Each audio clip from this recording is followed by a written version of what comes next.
Buwan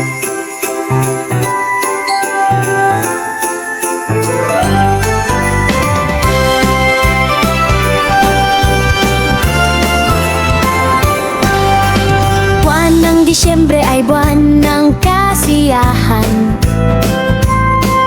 pagsasama-sama, kainan at kwentuhan. Sa aming panahong ito'y mahalaga rin naman.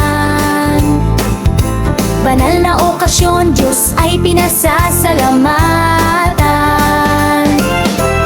Ang Pasko raw ay pagmamahalan at pagbibigayan. Kaya bata't matanda, ito ang pinaka-inaabangan. Sa amin yan ang turo na dapat gawin sa tuwina. Di nangangan pang mag-antay ng petsa o pista. Pasko, Pasko na naman ng karamihan. Di umano'y araw ng kanyang kapanganakan. Ngunit ito'y wala sa banal na kasulatan. Pag-alaala'y dapat gawin sa banal na hapunan. Christmas bonus, regalo't iba pang may kinalaman.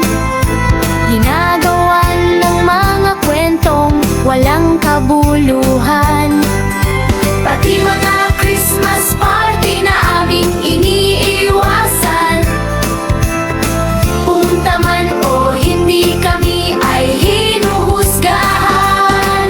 Malungkot daw ang buhay namin, kawawa, sabi ng mga